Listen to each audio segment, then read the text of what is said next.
زندگی کی عبادتیں اس کی اکارت کر دی گئیں، مردود کر دیا گیا۔ تو چاہے حج ہو، عمرے ہوں، نمازیں ہوں، صدقے ہوں، حلیہ مذہبی ہو، لیکن اگر دل میں ادب نہیں ہے تو یہ اعمال کسی کام کے نہیں ہیں۔ یاد رکھیے، علم اچھی چیز ہے مگر ادب بہت ضروری ہے۔ تو رب کریم ہمیں ادب والوں کے ساتھ رکھے، محفوظ سزا رکھے نہ شہاب ادبوں سے،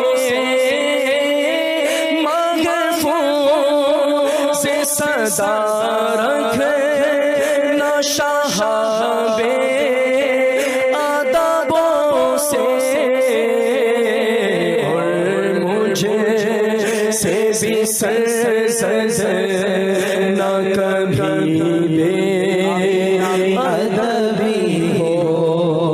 میٹھے میٹھے اسلامی بھائیوں، میرے آقا حضرت ام ہانی رضی اللہ تعالیٰ عنہ کے گھر آرام کر رہے ہیں کہ جبریل امین جو فرشتوں کے سردار ہیں نبی پاک کے دربار میں آتے ہیں۔ آرام سے جگاؤں کیسے؟ رب کا حکم ہے کہ محبوب کو بلایا جائے، مگر محبوب آرام کر رہے ہیں۔ یہ وہی آرام ہے۔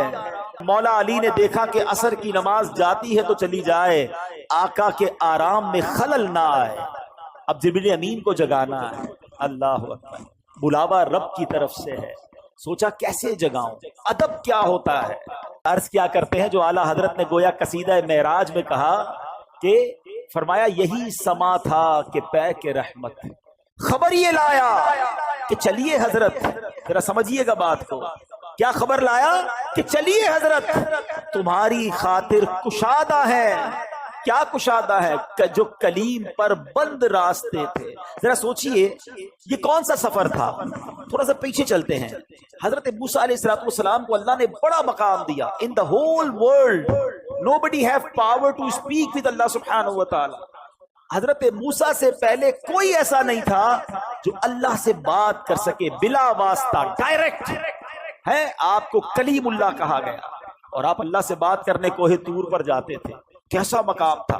ان کو فیل کیسا ہوتا ہوگا کہ اس پوری کائنات میں I am one and only who can speak، جو اللہ کریم سے بات کر سکتا ہے، جس نے یہ کائنات بنائی ہے۔ اب دل میں تمنا جاگی، مولا کلام کی سعادت دی ہے، اب اپنا دیدار بھی کرا دے۔ رب ارنی، اے اللہ تجھے دیکھنا چاہتا ہوں۔ ارشاد کیا ہوتا ہے؟ لن ترانی، اے موسیٰ تم مجھے دیکھ نہیں سکو گے۔ پھر ارشاد فرمایا کہ اے موسیٰ اس پہاڑ پر ہم اپنی تجلی نازل کرتے ہیں، اگر یہ پہاڑ اپنی جگہ پر رہا تو پھر تم دیکھ پاؤ گے۔ مگر جب اس پہاڑ پر یعنی کوہ طور پر تجلی ڈالی گئی، وہ پہاڑ جو ہے وہ ریزہ ریزہ ہو گیا۔ حضرت موسیٰ بھی اس تجلی کو برداشت نہ کر سکے اور بے ہوش ہو گئے۔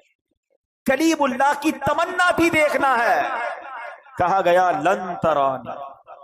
آقا آرام کر رہے ہیں اور بلایا جا رہا ہے۔ صلاۃ والسلام میں ایک شعر سنتے ہیں، آج ذرا تسلی سے سمجھ لو اس کو۔ کس کو دیکھا یہ موسیٰ سے پوچھے کوئی، آنکھ والوں کی ہمت پہ لاکھوں سلام۔ کس کو دیکھا یہ موسیٰ سے پوچھے کوئی، کس کو دیکھا یہ موسیٰ سے پوچھے کوئی، آنکھ والوں کی ہمت پہ لاکھوں سلام، آنکھ والوں کی ہمت پہ لاکھوں سلام۔ بڑا سفر بڑی تیاری ہوتی ہے۔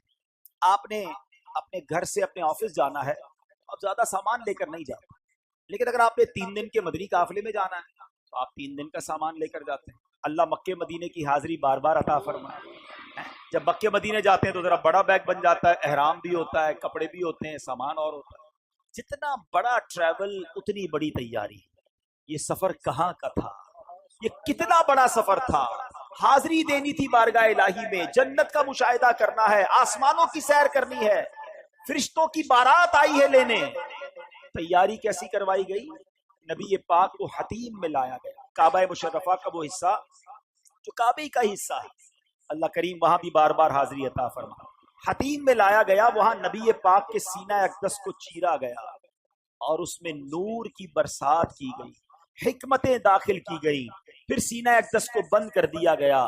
آج لوگ کہتے ہیں سائنس نے بڑی ترقی کر لی ہے، اوپن ہارٹ سرجری ہوتی ہے۔ سنو، 1450 سال پہلے ایک بار نہیں، نبی پاک کی 4 بار اوپن ہارٹ سرجری ہوئی، مگر یہ کیسی سرجری تھی؟ نہ کوئی ٹانکے کا نشان ہے، نہ کوئی تکلیف ہے، آقا دیکھ رہے ہیں کہ دل کو باہر نکالا گیا ہے اور نبی پاک کے سامنے نور ڈالا جا رہا ہے۔ اللہ اکبر، یہ بھی نبی پاک کا معجزہ ہے۔ اور پھر وہ سفر شروع ہوتا ہے۔ اب نبی پاک مکہ پاک سے بیت المقدس جاتے ہیں۔ سبحان اللہ، بیت المقدس کا سفر یہ براق پر کیا جاتا ہے۔ براق کی بات بھی سن لو، ہے جو اتنا پیارا مہمان، ویسی سواری بھیجی جاتی ہے نا، اگر کوئی بہت بڑی شخصیت ہو تو اس کو ذرا اچھی گاڑی میں بلایا جاتا ہے، نارمل بندے کو کہا جاتا ہے آپ آ جائیے گا، ٹھیک ہے، اور بہت ہی زیادہ معزز ہو بندہ کہتا ہے کسی دوست کی اچھی والی گاڑی لے کے بھیجوں، اتنی بڑی شخصیت ہے، اس کے سٹینڈرڈ کی کوئی سواری ہونی چاہیے۔ اللہ نے اپنے پاس اپنے حبیب کو بلانا ہے، سواری بھیجی، جنتی سواری، براق۔ اچھا، براق جو تھا اس کی سپیڈ کیا تھی ذرا سنیے گا۔ حدیث میں مضمون ملتا ہے کہ براق کی سپیڈ اتنی تھی کہ جدھر نگاہ پڑتی تھی ادھر اس کا پیر پڑتا تھا۔ یعنی اگر آپ سوچیں کہ اگر آپ بالکل کھلے میدان میں کھڑے ہو جائیں یا سمندر پہ چلے جائیں تو کتنے دور تک ہماری نظر جاتی ہے، جدھر تک آئی سائٹ جاتی تھی ادھر وہ ایک قدم رکھتا تھا، اگلا قدم ادھر رکھتا تھا، دوبارہ آئی سائٹ جدھر جاتی تھی۔ اتنی سپیڈ سے یہ ٹریول ہوا۔ اور سبحان اللہ، براق کے اندر ایک زبردست شاک آبزرور بھی تھا۔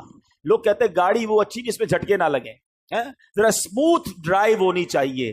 دیکھو اللہ نے اپنے حبیب کو بلایا تو کس شان سے بلایا۔ جب یہ براق اوپر کی طرف جاتا تھا نا، آسمان کی طرف، اب دیکھیے گھوڑے پہ اگر آپ بیٹھے ہوں اور گھوڑا اونچائی کی طرف جائے تو آپ پیچھے ہو جاتے ہیں، تھوڑی تکلیف ہوتی ہے نا انسان کو، کیونکہ گھوڑا اوپر جا رہا ہے۔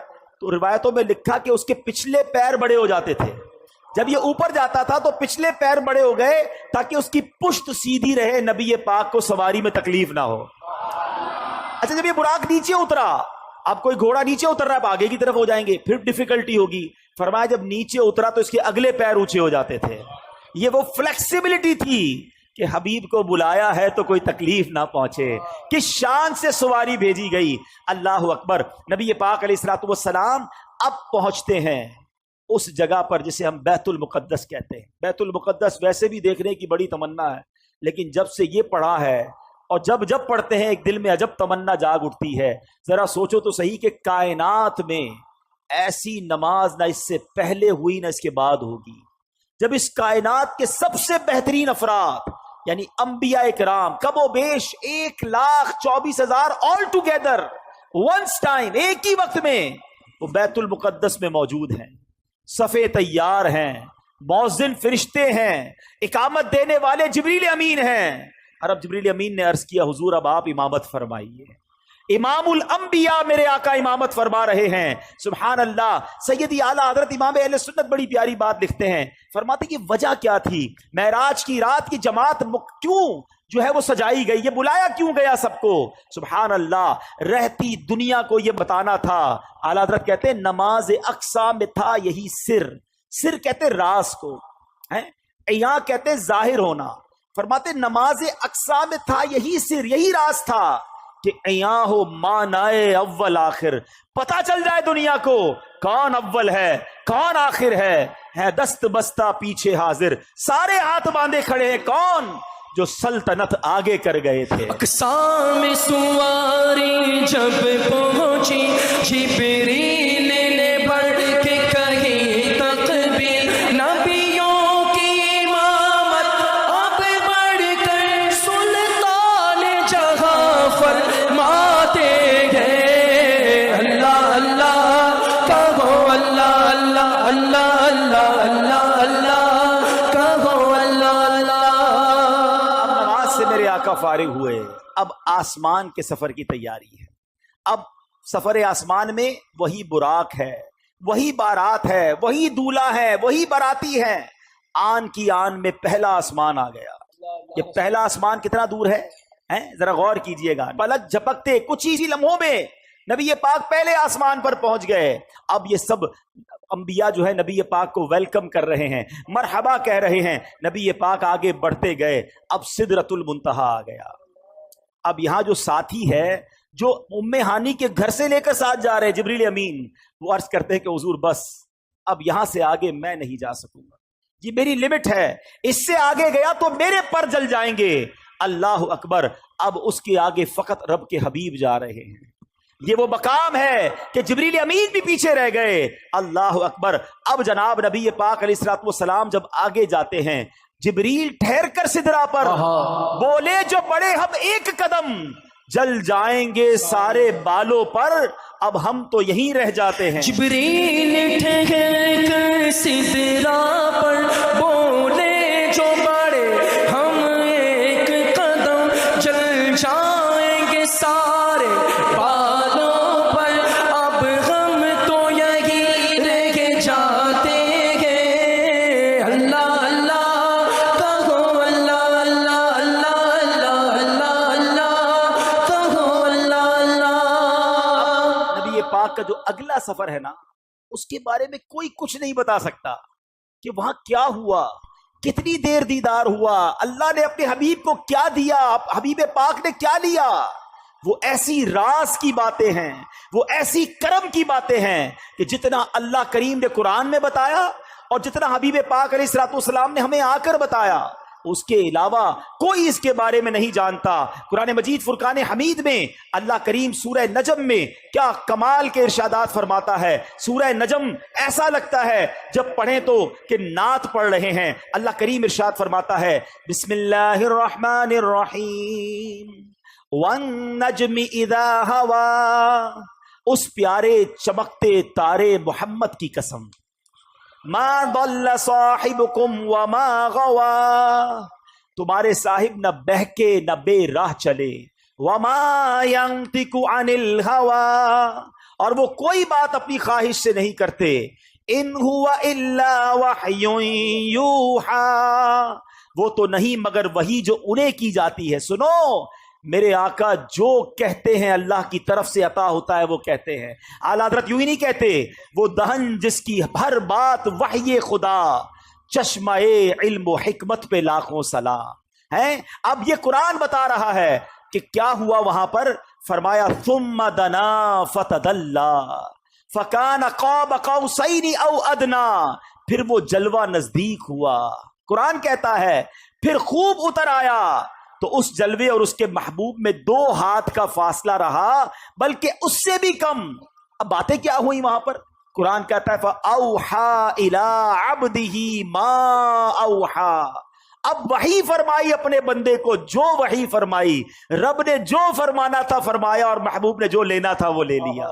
تو اب یہ وہ سفر ہے میٹھے اسلامی بھائیوں کہ جب نبی پاک علیہ الصلوۃ والسلام یہ سفر کر کے واپس آئے, یہ عظیم سفر ہے.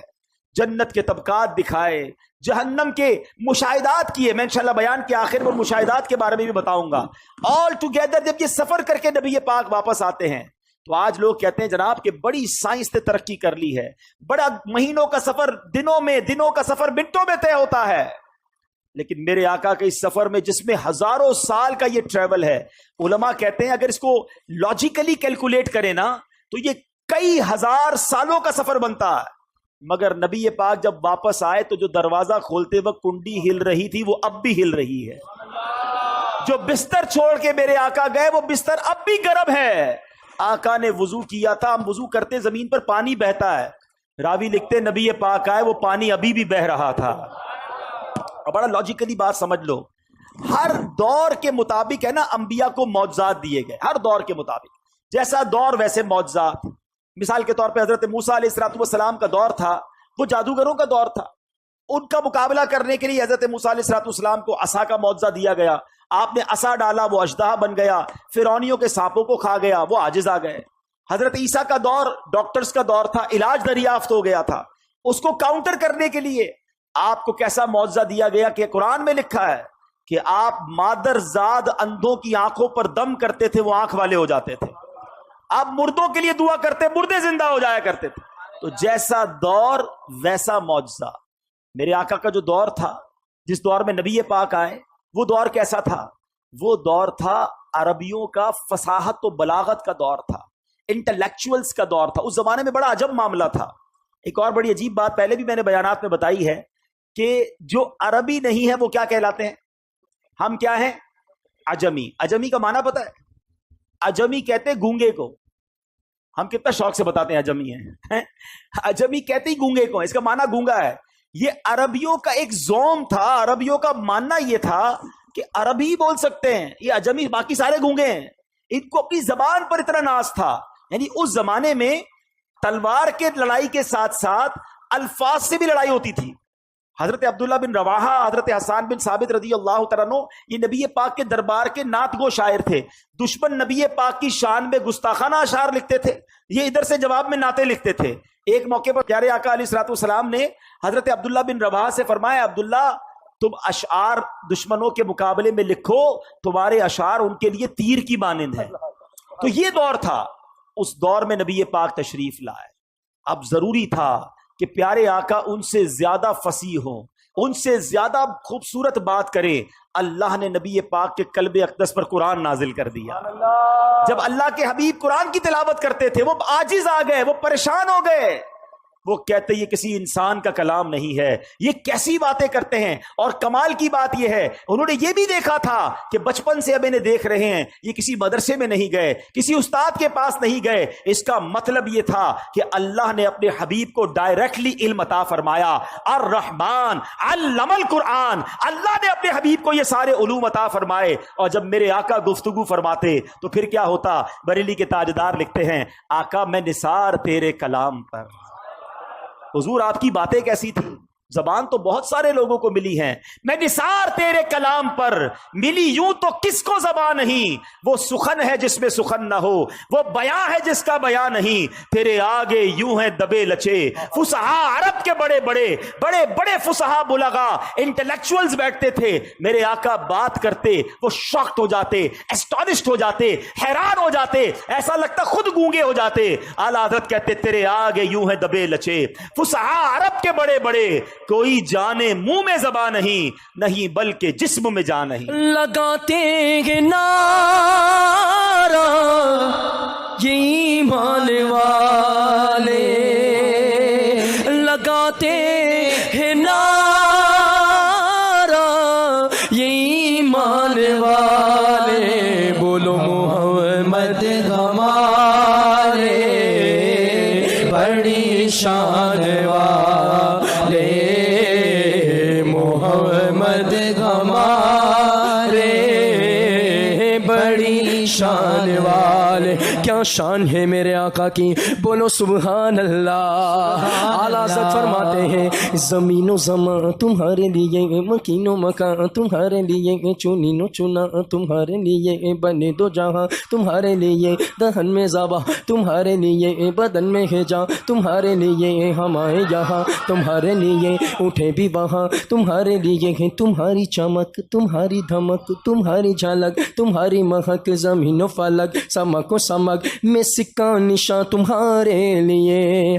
کون دیتا ہے دینے کو منہ چاہیے، بولو دینے والا ہے سچا ہمارا نبی محمد ہمارے بڑی شان والے. میں عرض کر رہا تھا کہ یہ تو وہ دور تھا نا کہ جس میں انٹلیکچوئلز تھے، فصحا تھے، ان کا مقابلہ نبی پاک نے جب گفتگو کی تو ان کے پاس کوئی جواب نہیں تھا.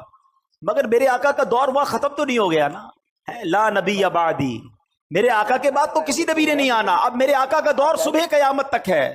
تو ہو سکتا ہے آج کا یہ ماڈرن دور کوئی ماڈرن نوجوان آ کر کہے، سائنسدان آ کر کہے کہ جناب اب تو سائنس نے اتنی ترقی کر لی، تمہارے نبی تو اونٹوں اور گھوڑوں پر سفر کرتے تھے، آج اب جناب چاند پر پہنچ گئے، مریخ پر پہنچ گئے، بڑا راکٹوں کا زمانہ آ گیا ہے، سپر سونک ایئر کرافٹ بن رہے ہیں، آواز کی رفتار سے زیادہ تیز طیارے بن گئے. بتاؤ کیا اسلام میں تمہارے نبی کے پاس کوئی ایسا معجزہ ہے جو آج کی سائنس کو جواب دے سکے؟ اللہ اکبر. سنو تو صحیح، ہزاروں سال کا سفر کر کے میرے آقا آتے ہیں اور کنڈی ابھی ہل رہی ہے. گویا ہوا یہ کہ کم وقت میں نہیں، بلکہ نبی پاک نے یہ سارا سفر 9 ٹائم میں کیا، وقت وہی ٹھہرا ہوا تھا۔ ماجرا یہ ہے، اب عشق والا جواب سن لو، دراصل بات یہ ہے کہ میرے آقا تو سارے جہان کی جان ہے نا، جب جان چلی گئی تو جہان رک گیا تھا، آقا واپس آئے جہان نے پھر چلنا شروع کر دیا۔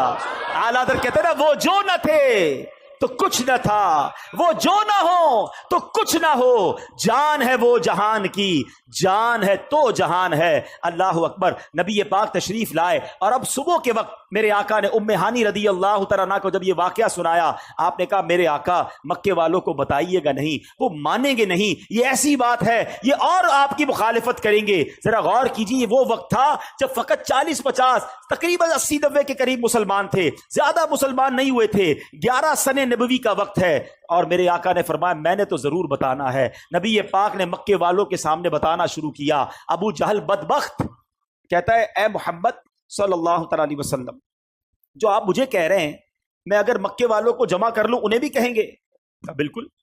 مکے والے جمع کر لیے گئے۔ کہا بتائیے آپ کیا کہہ رہے تھے؟ پیارے آقا علیہ الصلوۃ والسلام نے فرمایا کہ میں رات کے تھوڑے حصے میں بیت المقدس سے ہو کر آیا ہوں، میں آسمانوں کی سیر کر کے آیا ہوں۔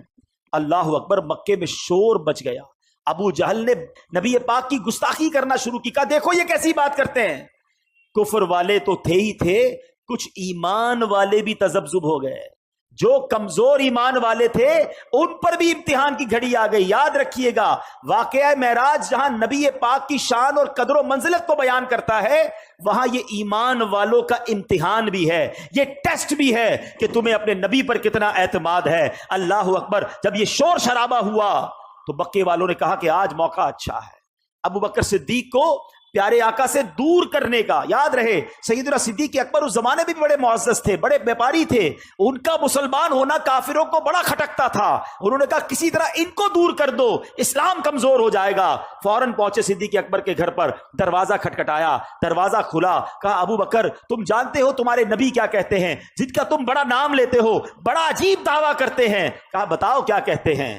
کہا وہ کہتے ہیں کہ رات کے تھوڑے حصے میں میں بیت المقدس سے ہو کر آیا ہوں۔ اچھا یہ اعتراض کیوں تھا؟ پہلے تھوڑا ٹیکنیکلی سمجھ لو۔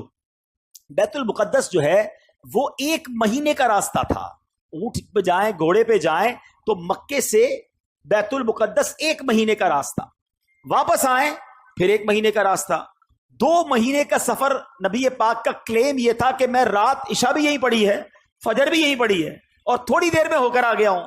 ان کو سمجھ نہیں آ رہی تھی، لاجک یہ کہتی تھی کہ ہو نہیں سکتا ہے، مگر ہر چیز لاجک سے جواب نہیں دیا جاتا۔ صدیق اکبر نے یہ ہمیں سکھا دیا ہے۔ وہ دروازے پر گئے، کہا ابو بکر تم جانتے ہو تمہارے نبی کیا کہتے ہیں؟ کہا کیا کہتے ہیں؟ کہتے رات کے تھوڑے حصے میں بیت المقدس سے ہو کر آ گیا ہوں۔ کہا واقعی میرے آقا کہتے ہیں؟ ہو سکتا ہے سوال کرنے والے نے سوچا ہو کہ اب تذبذب آ رہا ہے، ہیزیٹیشن آ رہی۔ کہا ہاں تمہارے نبی یہی کہتے ہیں۔ کہا اگر میرے آقا فرماتے ہیں تو حق فرماتے ہیں، سچ فرماتے ہیں۔ کہ اے ابو بکر تم تو بڑے ہوشیار، بڑے عقل مند، تم کیسے یقین سے کہہ سکتے ہو یہ سچ ہے؟ کیا کمال کا جواب دیا۔ فرماتے میں تو اس سے بڑی خبروں کی تصدیق کرتا ہوں۔ جب نبی پاک مجھے آسمان کی خبر دیتے ہیں کہ جبریل آتے ہیں، قرآن لاتے ہیں، وحی نازل ہوتی ہے، نہ جبریل کو دیکھا نہ قرآن نازل ہوتے دیکھا، میں نبی پاک کی جب ان باتوں کو مانتا ہوں تو میں اس کو بھی مانتا ہوں۔ اب ذرا جو میں بات سمجھانا چاہ رہا ہوں عقیدے کی، ٹھیک ہے، ہر 27 رجب کو یہ معاملہ ہوتا ہے، ہاں اس دن سے لے کر آج تک ہو رہا ہے کہ اس دن کچھ لوگ کہتے ہیں یہ کیسے ممکن ہے، یہ اتنی دیر میں اتنا بڑا سفر کیسے ہو گیا، اور کچھ دیوانے ہیں جو کہتے ہیں شاہ دولہ بنا آج کی رات ہے۔ یہ نصیب والوں کا حصہ ہے، صدیق اکبر کی راہ پر چلنے والے، ان کے نقش قدم پر چلنے والے مرحبا یا رسول اللہ کے نعرے لگا رہے ہیں، ساری دنیا میں معراج کی خوشیاں منا رہے ہیں۔ اور جو ابو جہل کو دیکھ رہے ہیں کہ ابو جہل نے وہاں بھی آرگیومنٹ کیا تھا، وہ آج بھی یہ سوال کر رہے ہیں کہ نہیں جناب یہ معراج جو ہے یہ روحانی تھی، یہ خواب میں تھی، یہ فزیکلی نہیں تھی۔ ارے بڑا آسان، بچے بھی سمجھ جائیں گے آج اگر میں جس بات کو سمجھانے جا رہا ہوں۔ میں آپ سے سوال کرتا ہوں، اگر نبی پاک نے 27 رجب کی صبح یہ دعویٰ کیا تھا، یہ کلیم کیا تھا کہ میں خواب میں بیت المقدس گیا ہوں، تو کسی کو کوئی اعتراض بنتا ہے؟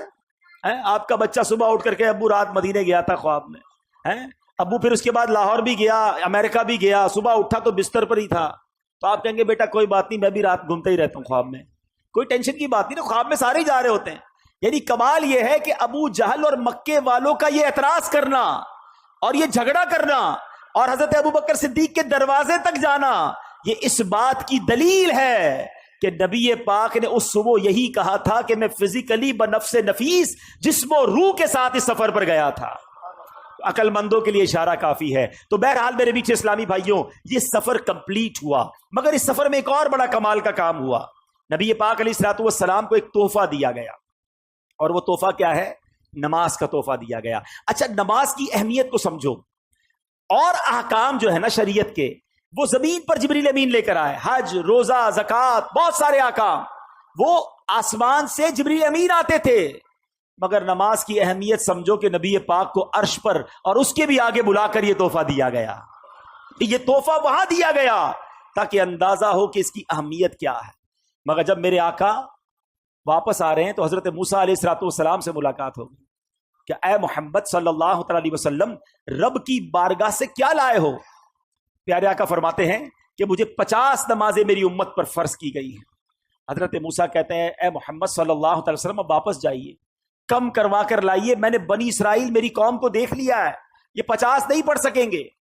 نبی پاک پھر جاتے ہیں، واپس آتے ہیں، 45 ہو جاتی ہیں۔ بتائیے 45 ہو گئی، کہا نہیں اور جائیے، یہ زیادہ ہے، کم کروائیے۔ پھر جاتے ہیں، 40 ہو جاتی ہیں، پھر جاتے ہیں 30، 35، 30، آپ عرض کرتے رہے، پیارے آقا جاتے رہے۔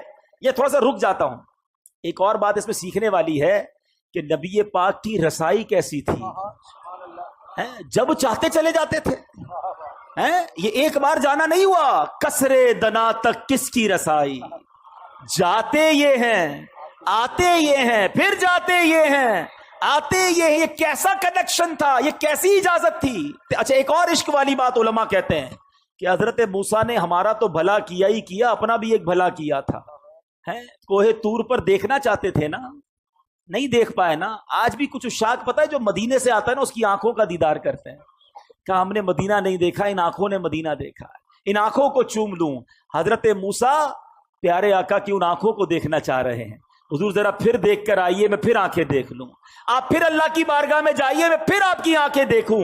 بار بار نبی پاک جا رہے ہیں، آخر 5 ہو گئیں۔ حضرت موسیٰ نے تو وہاں بھی کہا تھا حضور اس کو بھی کم کروا کے لائیے۔ نبی پاک فرماتے ہیں مجھے حیا آتی اللہ کی بارگاہ سے۔ مگر وہاں سے ارشاد کیا ہوا؟ حدیث پاک ہے کہ جب 50 سے 5 کر دی گئیں تو آواز دی گئی، اے محبوب ہماری بات نہیں بدلتی، آپ علیہ الصلوۃ والسلام کے لیے ان 5 کے بدلے میں 50 کا ثواب ہے۔ اے مسلمانوں، یہ تحفہ معراج کی رات ملا ہے، تو آج سب نیت کر لیں کہ آج کے بعد ہماری کوئی نماز قضا نہیں ہوگی انشاءاللہ۔ کچھ بھی ہو جائے، یہ بہانے نہ کیا کرو نماز کے ساتھ، طبیعت ٹھیک نہیں ہے، سر میں درد ہے، اگلے جمعے سے پڑھ لوں گا، رمضان آنے دو پھر پڑھ لوں گا۔ جس طرح کھانا پینا ہمیں نہیں چلتا نا کھائے پیے بغیر، نماز زندگی کا وہ لازمی حصہ ہونی چاہیے۔ کھڑے ہو کے نہیں پڑھ سکتے، بیٹھ کے پڑھے، بیٹھ کے نہیں پڑھ سکتے، لیٹ کے پڑھے، بیمار ہیں لیٹ کے نہیں پڑھ سکتے، اشارے سے پڑھے، اگر نماز معاف نہیں ہے تو آج یہ نیت کرنی ہے انشاءاللہ۔ یہ معراج کی رات ہمیں یاد دلاتی ہے۔ اچھا، مزے کی بات ہے، نبی پاک کی معراج تو رب کی بارگاہ میں حاضری ہے، اور نماز کو مومن کی معراج کہا گیا۔ اور پتہ یہ کدھر لے جائے گی نماز؟ جب نبی پاک نے رب کا دیدار کیا تو دل کے کسی کونے میں، قابل تو نہیں مگر تمنا تو جاگتی ہے نا کہ کاش ہم بھی اپنے رب کو دیکھیں۔ جس خالق نے بنایا، جس خالق کی کائنات ایسی ہے، میرا وہ خالق کیسا ہوگا؟ تو اب سنو، احادیث میں یہ مضمون ملتا ہے کہ جو نمازی ہوگا اس کو بروز قیامت اللہ کا دیدار کروایا جائے گا۔ تو اللہ کا دیدار کرنا ہے نا، تو پھر نماز پڑھنی ہے انشاءاللہ۔ اب نماز قضا نہیں ہوگی انشاءاللہ۔ ایک اور عقیدے کی بات، عشق کی بات ہے۔ لوگ کہتے ہیں دنیا سے پردہ فرمانے کے بعد کوئی مدد نہیں کر سکتا، نمازیں وہ 5 پڑھتے ہیں۔ ہاں بھائی، 50 نہیں پڑھتے۔ یہ مدد کس نے کی تھی؟ یہ مشورہ کس نے دیا تھا؟ حضرت موسیٰ علیہ الصلوۃ والسلام نے۔ وہ تو پردہ فرما چکے تھے۔ تو اگر مدد مانگنا غیر اللہ سے، اور وہ بھی دنیا سے چلا گیا، غلط ہے، تو پھر ان لوگوں کو تو 50 پڑھنی چاہیے۔ ہم تو مانتے ہیں بھائی کہ اللہ والے دنیا سے جانے کے بعد بھی مدد فرماتے ہیں، تو اب یہ سمجھنے والی بات ہے کہ یہ احادیث میں ہے، اللہ کے حبیب فرما رہے ہیں کہ مجھے حضرت موسیٰ نے کہا کہ جائیے واپس عرض کیجئے، تو اس کا مطلب یہ ہوا کہ اللہ کے نیک بندے اور انبیاء تو سبحان اللہ، انبیاء، صحابہ، اولیاء اللہ کے کرم سے یہ دنیا سے پردہ فرمانے کے بعد بھی مدد کرتے ہیں۔ یہ یقیناً ہمارا عقیدہ ہے کہ جتنے یہ جو بزرگان دین ہیں یہ مرنے کے بعد جو بھی ہیلپ کرتے ہیں یہ اللہ کی عطا سے کرتے ہیں، یہ ہمیشہ یاد رکھیے، بِإِذْنِ اللہ، اللہ انہیں یہ پاور دیتا ہے اور وہ رب کی عطا سے کسی کی مدد کرتے ہیں۔ ہر نبی، ہر ولی، ہر صحابی وہ محتاج ہے رب کا، رب کسی کا محتاج نہیں ہے۔ تو اگر یہ عقیدہ ہے تو اس میں کوئی پرابلم نہیں ہے اور اس میں کنفیوز ہونے کی بھی ضرورت نہیں ہے۔ بہرحال میرے میٹھے اسلامی بھائیوں، اس واقعے کے بعد کچھ بڑے عجب واقعات بھی ہوئے جو نارملی آپ نے نہیں سنے ہوں گے، کہ ایک سفر معراج کے بعد نبی پاک علیہ الصلوۃ والسلام گھر آئے، تو گھر سے باہر جب آئے تو ایک کنیز کو دیکھا جو رو رہی تھی، بیچاری کمزور سی کنیز تھی اور اس کے ہاتھ میں ایک آٹے کا تھیلا تھا۔ نبی پاک نے فرمایا کیوں رو رہی ہو؟ کہتی حضور میں فلاں غیر مسلم کی کنیز ہوں، میرے مالک نے مجھے چکی میں آٹا پسوانے کے لیے بھیجا، میں بیمار ہوں، چل بھی نہیں پاتی ہوں، اب مجھے دیر ہو گئی ہے، مجھے ڈر ہے کہ اب میں یہ آٹا لے کر لیٹ پہنچوں گی نا تو مجھے بہت ڈانٹے گا، مجھے سزا دے گا۔ بیچاری چل بھی نہیں پا رہی تھی۔ اللہ کے حبیب، رب کے حبیب ابھی معراج سے آئے ہیں، اتنا بڑا شرف پا کر آئے ہیں، مگر نبی پاک نے فرمایا اچھا چلو میں تمہارے ساتھ چلتا ہوں، تمہارے مالک کے پاس تمہاری سفارش کر دوں۔ نبی پاک نے اس کنیز کا آٹے کا تھیلا اٹھا لیا، تھوڑی دیر رکتا ہوں، مجھے اور آپ کو کوئی بڑا مقام مل جائے تو اب غریب تو گئے نا، ان سے ملنے کی کیا ضرورت ہے بھائی، میرے تو تعلقات کدھر ہیں، میں تو فلاں پروگرام میں جاتا ہوں، مجھے تو ادھر بٹھایا جاتا ہے، میرا تعلق بڑے لوگوں سے، اب پرانے دوست، غریب رشتہ دار، ان کا کیا کرنا ہے؟ ارے عرش کے دولہا بن کر آئے ہیں اور کنیز کے آٹے کا تھیلا اٹھا رہے ہیں۔ تیری عاجزی پہ لاکھوں، تیری سادگی پہ لاکھوں، وہ سلام عاجزانہ مدنی مدینے والے۔ سنو، میرے آقا اس کے گھر پہنچ گئے، دروازہ کھٹکھٹایا، وہ نبی پاک علیہ الصلوۃ والسلام کو جب دروازے پر غیر مسلم دیکھتا ہے تو ہکا بکا رہ گیا، جانتا تھا کہ یہ مسلمانوں کے نبی ہیں، تو کہا آپ کیسے تشریف لائے؟ تو فرمایا کہ یہ تمہاری کنیز ہے، پریشان تھی، ڈر رہی تھی تمہارے پاس آنے کے لیے، اس کو معاف کر دو۔ تو بتائیے وہ کیا کہتا ہے، وہ جو غیر مسلم تھا، کہتے پہلے مجھے بتائیے آپ کو آج رات معراج نصیب ہوئی ہے نا؟ غیر مسلم کہتا ہے اے محمد صلی اللہ تعالی علیہ وسلم، آج رات آپ کو معراج نصیب ہوئی ہے؟ نبی پاک نے فرمایا ہاں ہے۔ سنو، وہ اندر گیا، واپس آیا، اس کے ہاتھ میں تورات شریف یا انجیل مقدس آسمانی کتاب تھی، اور وہ کہتا ہے یہ دیکھیے اس میں نبی آخر الزمان کی یہ نشانی لکھی ہوئی ہے کہ وہ نبی جو آخری نبی ہوں گے، جب ان کو جس رات معراج ہوگی اس رات کی صبح وہ ایک کنیز کے آٹے کا تھیلا اٹھا کر کسی غیر مسلم کے دروازے پر جائیں گے۔ حضور آپ میرے دروازے پر آئے ہیں، میں کلمہ پڑھ کر مسلمان ہوتا ہوں۔ سبحان اللہ، یہ اللہ اکبر۔ اب یہ میرے آقا کی شان ہے کہ نبی پاک کی اس معراج کا ذکر اور معراج کے بعد اس عاجزی کا ذکر بھی آسمانی کتابوں میں موجود ہے۔ ارے جن کے نصیب میں ماننا ہوتا ہے، جن کے مقدر میں ایمان لانا ہوتا ہے، جن کے مقدر میں عشق رسول ہوتا ہے، ان کو یہ سعادت ملتی ہے۔ بڑی پیاری بات شاعر کہتے ہیں، عقل والوں کے نصیبوں میں کہاں ذوق جنون۔ ہاں، ہر بات عقل سے نہیں تولی جاتی، ہر بات لاجک سے نہیں دیکھی جاتی۔ عقل والوں کے نصیبوں میں کہاں ذوق جنون، عشق والے ہیں جو ہر چیز لٹا دیتے ہیں۔ جیسے میری سرکار کے بولو ایسا نہیں کوئی، جیسے میرے سرکار کے ایسا نہیں کوئی۔ سبحان اللہ۔ اب اس میں وسوسہ اپنے قریب بھی نہ آنے دیں۔ بڑی آسان سی بات ہے، کیا پہلی جماعت کے طالب علم کو میٹرک کی کتابیں سمجھ آئیں گی؟ میٹرک کے طالب علم کو MBBS کی کتابیں پکڑا دو، اس کو سمجھ نہیں آئیں گی۔ تو ہم یہ کیوں سمجھتے ہیں کہ میرے دماغ میں جو اتنا سا دماغ ہے اس میں اللہ کی قدرت کی ساری باتیں آ جائیں؟ آج سے تھوڑے عرصے پہلے تو بلیک ہول کے بارے میں سنا ہی نہیں تھا، اب پتہ چلا دنیا میں کوئی بلیک ہول بھی ہے، اب جناب اور کہکشائیں دریافت ہو رہی ہیں. ہر بات عقل سے اور میری عقل میں آ جائے تو ہی ٹھیک ہے، یہ میری عقل کا ہی فطور ہے. ارے جب اللہ اور اس کے رسول نے فرما دیا تو اب میرا کام ماننا ہے. ہمارا وہ پنجابی لوگ بڑی پیاری بات کہتے ہیں اسی منن والے سوچن والے نہیں ہیں. منن والے بنے، ماننے والے بنے، ہمارا کام لبیک کہنا ہے. مجھے بتاؤ نا، آج سے 50 سال پہلے کوئی سوچ سکتا تھا کہ کوئی ایسا فون بھی ہوگا جس میں تار نہیں ہوگا؟ اچھا جناب، اس میں ہم آواز کے ذریعے بھی بات کریں گے، ویڈیو کے ذریعے بھی ایک دوسرے کو دیکھ سکیں گے. سچی بات بتاؤں، یہ کرامتیں معجزات سمجھانا اب سائنس نے بڑا آسان کر دیا ہے. پیران پیر دستگیر کیا کہتے ہیں؟ فرماتے ہیں نظرت الی بلاد اللہ جمعا کخردلۃ علی حکم اتصالی. غوث پاک کہتے ہیں میں اللہ کے شہروں کو اس طرح اپنی ہتھیلی پہ دیکھتا ہوں جیسے رائی کے دانے کو دیکھتا ہوں.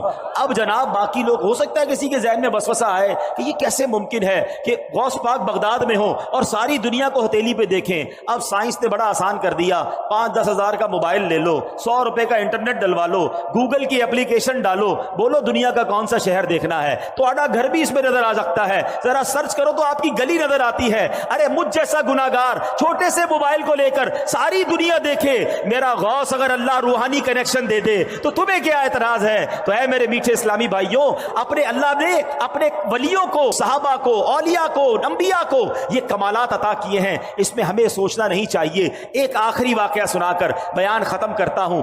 واقعہ بڑا کمال کا ہے. ایک شخص شیخ شہاب الدین سہروردی رحمۃ اللہ تعالی علیہ فرماتے ہیں کہ شیخ ابن سکینہ کا ایک مرید تھا. اس کی ذمہ داری تھی کہ وہ ہر جمعے کو جو صوفیاء کرام نماز کے لیے آتے تھے ان کی جا نماز وغیرہ مسجد میں بچھاتا تھا، پھر نماز کے بعد فارغ ہو جاتے تو مصلی واپس اٹھا کر خانقاہ میں رکھ دیتا. تو اس کو وسوسے آتے تھے معراج کے حوالے سے، کیسے ہو سکتا ہے، اتنا بڑا سفر بھی ہوا، رات بھی نہیں بیتی، تو اس کو وسوسے آتے رہتے تھے. وہ جا نماز لے کے، جمعے کا دن تھا، وہ نکلا اپنے گھر سے، کہا بھی ٹائم ہے. راستے میں دریا دجلہ آیا تو اس نے وہاں کہا تھوڑی دیر میں نہا لیتا ہوں. اس نے جا نماز وغیرہ رکھی، کچھ کپڑے وپڑے اتارے اور دریا میں لگایا غوطہ. جیسے ہی غوطہ لگایا تھوڑی دیر بعد ڈبکی لے کے باہر نکلا تو سارا منظر ہی چینج، کپڑے بھی نہیں، مسلے بھی نہیں، بالکل نیا کنارہ. بڑی مشکل سے جسم ڈھانپتا ڈھونپتا باہر نکلا. معلوم کیا میں کدھر ہوں؟ تو کہا یہ تو مصر ہے.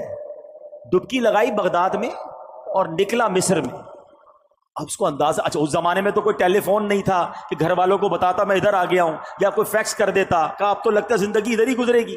وہ گیا کسی سونار کے پاس، سونار سے کام وام سیکھا، نوکری کرنا شروع کی، اور وہاں اس سونار نے جب اس کا کام اچھا دیکھا، کچھ عرصے بعد اپنی بیٹی سے اس کی شادی کر دی.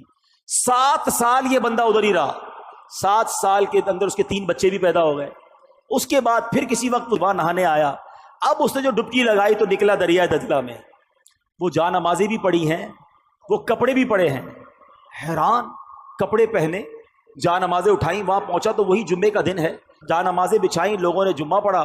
اس کے بعد پیر صاحب کے پاس آیا اور پیر صاحب کو کہا کہ پیر صاحب ایسا ایسا واقعہ ہوا ہے، آج ہی کے دن میں 7 سال گزار کر آ گیا ہوں. پیر صاحب نے کہا کوئی وسوسہ تو نہیں آتا تھا تمہیں؟ کہاں ایک وسوسہ آتا تھا. کیا آتا تھا؟ کہا میں سوچتا رہتا تھا کہ یہ معراج کا جو سفر ہے یہ اتنا بڑا سفر ہوا اور وقت کیسے نہیں گزرا. پیر صاحب کہتے ہیں اللہ نے تجھے وہ سب کچھ دکھا دیا ہے، جا کے اپنے بچوں کو لے کر آ مصر سے. اب یہ اللہ والوں کی باتیں ہیں. ابھی بھی اس واقعے کے بعد بھی ہو سکتا ہے کسی کے ذہن میں یہ بات آئے کہ جناب یہ کیسے ممکن ہے. شاید آج سے 50-100 سال بعد سائنس کوئی ٹائم مشین بنا لے گی تو لوگ کہیں گے ہاں یار یہ ممکن تھا. نہیں میرے میٹھے اسلامی بھائیوں، عقل کی لمٹ ہوتی ہے، اللہ کی قدرت کی کوئی لمٹ نہیں ہے. جو رب کن فرما کر فیکون فرما سکتا ہے، جو اس دنیا اور کائنات کو بنا سکتا ہے، وہ جو چاہے کر سکتا ہے. اس نے قرآن میں خود یہ فرمایا ہے ان اللہ علی کل شیء قدیر. وہ خالق ہے، وہ مالک ہے، وہ جو چاہے کر سکتا ہے. تو بہرحال اللہ کریم نے ہمارے آقا کو یہ عظیم معجزہ عطا فرمایا. اور کیوں نہ ہمیں خوشی ہو، ہمارے کسی پیارے کو کوئی گفٹ مل جائے، کوئی نام اس کا روشن ہو جائے، ہمیں اچھا لگتا ہے. تو ہمارے حبیب کو، ہمارے آقا کو، ہمارے لجپال آقا کو یہ وہ موقع ملا، یہ وہ معراج ملی، یہ وہ سعادت ملی جو اس سے پہلے کسی کو نہیں ملی. سبحان اللہ. بریلی کے تاجدار لکھتے ہیں نا، وہ خدا نے ہے مرتبہ تجھ کو دیا، وہ خدا نے ہے مرتبہ تجھ کو دیا، نہ کسی کو ملے نہ کسی کو ملا کہ کلام مجید نے کھائی شہا. تیرے شہر و کلام و بقا کی قسم، تیرا مسند ناز عرش بری. تیرا محرم راز روح امی، تو ہی سرورے ہر دو جہاں ہے شہا، تیرا مثل نہیں ہے خدا کی قسم۔ صدقے سنان کے قربان اس اکرام کے ہو رہی ہے، دونوں عالم میں تمہاری واہ واہ ہو رہی ہے، دونوں عالم میں تمہاری اچھا، اب نبی پاک کے اس معجزے میں دو کمالات ہیں، کمالات تو بہت سارے ہیں۔ ایک تو یہ کہ پیارے آقا نے یہ لانگ ٹریول کیا اور ٹائم نہیں لگا، ایک یہ کمال ہو گیا، یعنی ٹائم رک گیا۔ دوسرا کمال یہ ہوا کہ نبی پاک نے فیوچر میں ٹریول کر لیا۔ یہ جو نبی پاک نے جنت دیکھی، جہنم کے طبقات دیکھے، یہ سب ہونا ہے، یہ ہوا نہیں ہے۔ قیامت ہوگی، نبی پاک ہی جنت کا دروازہ کھولیں گے، پھر لوگ جنت میں جائیں گے اور جہنم میں جائیں گے جب حساب کتاب ہو جائے گا۔ یعنی ہزاروں سال کے بعد جو ہونا ہے میرے آقا نے وہ بھی جا کر دیکھ لیا۔ یہ بھی نبی پاک کی شان ہے۔ نبی پاک علیہ الصلوۃ والسلام چل رہے تھے تو اپنے سے آگے کسی کے قدموں کی آہٹ سنی۔ جبریل امین سے پوچھا یہ کس کے قدموں کی آواز ہے؟ فرمایا بلال حبشی کے قدموں کی آواز ہے۔ آقا معراج سے واپس آئے، کہا بلال ایسا کون سا عمل کرتے ہو کہ میں نے جنت میں اپنے آگے تمہاری قدموں کی آواز سنی؟ حضرت بلال عادسی سے کہتے ہیں حضور عمل تو کوئی نہیں، بس جب بے وضو ہوتا ہوں فوراً وضو کر لیتا ہوں، اور جیسے ہی وضو کرتا ہوں 2 رکعت نفل ادا کر لیتا ہوں۔ تو تحیت الوضو یہ وہ عمل ہے، اور با وضو رہنا وہ عمل ہے کہ نبی پاک نے حضرت بلال کی قدموں کی آواز جنت پہ سنی۔ میرے آقا نے جنت کے ایک دروازے پر لکھا ہوا دیکھا کہ صدقے کا ثواب 10 گنا ہے اور قرضے کا ثواب 18 گنا ہے۔ یہاں یہ بات بھی سمجھنی ہے، علماء فرماتے ہیں کہ صدقہ جو ہے نا، یعنی مدد، یہ ہر بندہ مانگ رہا ہوتا ہے، بعض اوقات ضرورت مند نہیں ہوتا پھر بھی مانگ رہا ہوتا ہے، مگر نارملی قرضہ وہ مانگتا ہے جو ضرورت مند ہو اور اسے لوٹانا بھی ہو۔ تو یہاں میں ایک مشورہ دوں گا، تو آپ نے کیا کرنا ہے کہ آپ نے اپنے بجٹ کا، اپنے مال کا ایک حصہ ایسا رکھیں جو آپ قرضہ دیا کریں۔ آپ قرضے کا سسٹم بنائیں۔ آپ کی فیکٹری ہے، دکان ہے، مشورہ دیتا ہوں، خاص طور پہ جو آپ کے جاب کرتے ہیں، انہوں نے کہاں جانا ہے؟ ان کو قرضہ دیں، ہر مہینے ان سے آپ کاٹتے رہیں۔ لیکن کیا ہوگا، اس کی فضیلت سنیے، حدیث پاک میں ہے، اس کا مضمون ہے کہ اگر کوئی بندہ کسی کو قرضہ دے، مثال کے طور پہ آپ نے کسی کو 50,000 روپے، لاکھ روپے قرضہ دیا 1 مہینے کے لیے، تو حدیث پاک کے مضمون کے مطابق اسے روزانہ 1 لاکھ صدقہ کرنے کا ثواب ملے گا۔ اعلیٰ حضرت فرماتے ہیں میں روزانہ اتنے 1000 روپے کا صدقہ کرتا ہوں، ثواب کماتا ہوں۔ کہا کیسے؟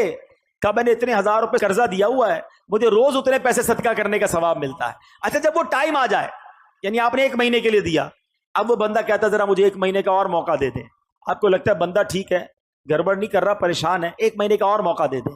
اب حدیث پاک کے مضمون کے مطابق آپ کا ثواب روزانہ ڈبل ہو جائے گا، اب روز 2 لاکھ روپے صدقہ کرنے کا ثواب ملے گا۔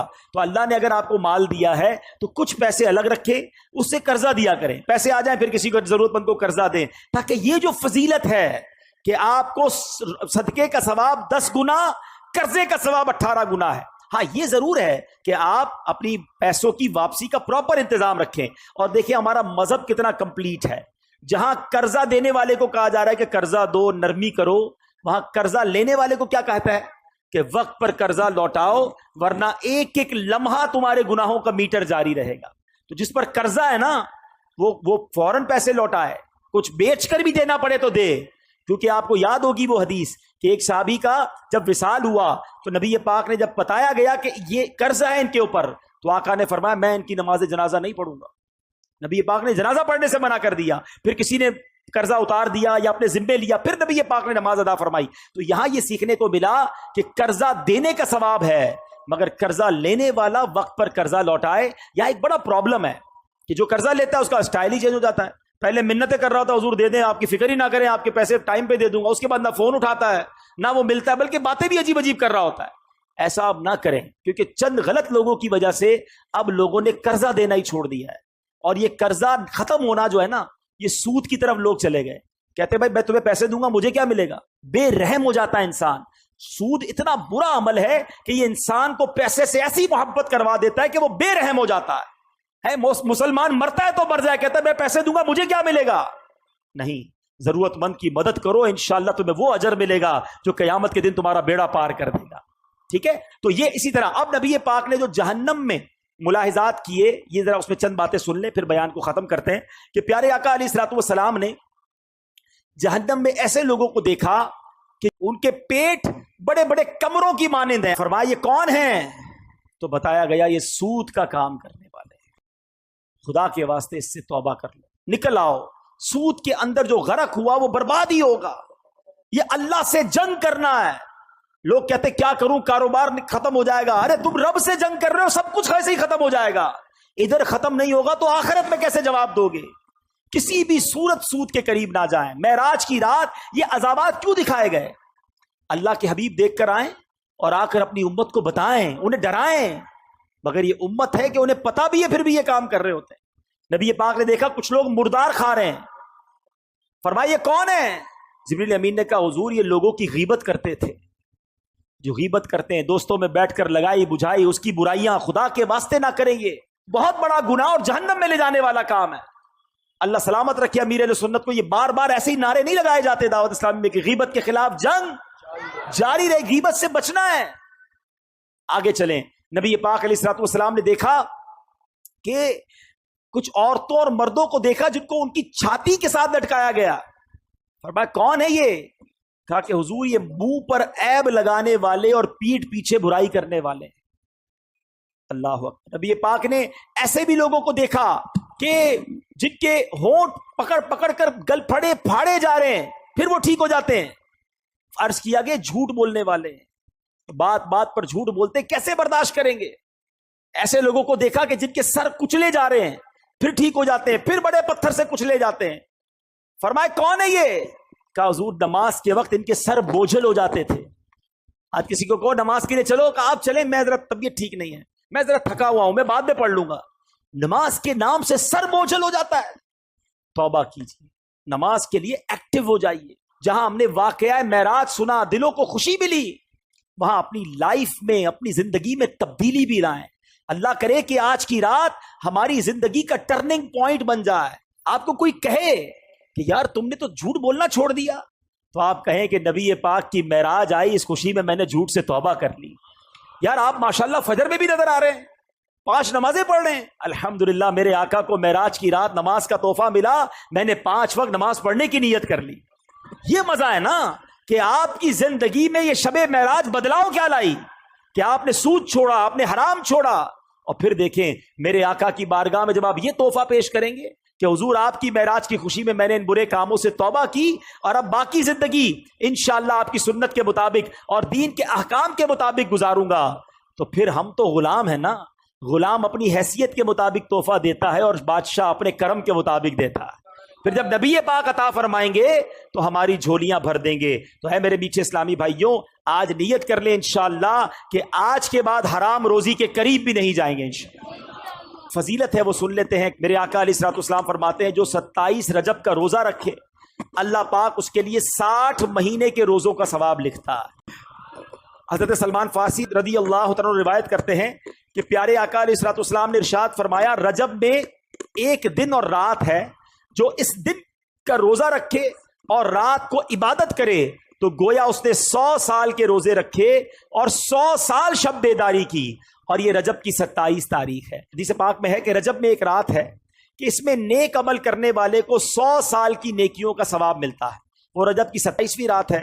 جو اس رات میں 12 رکعت پڑھے، غور سے سن لیں، اور ہر رکعت میں سورہ فاتحہ اور اس کے بعد کوئی بھی سورت ملا لے اور ہر 2 رکعت پر التحیات پڑھے اور پوری 12 رکعت پڑھنے کے بعد سلام پھیرے. یعنی ایک ہی سلام سے پڑھنی ہے 12 رکعتیں، ہر 2 رکعت بعد التحیات پڑھ کے پھر کھڑے ہو جائیں. سورہ فاتحہ کے ساتھ کوئی بھی سورت ملا لے، بہتر ہے 3 بار سورہ اخلاص پڑھ لیں. ٹھیک ہے.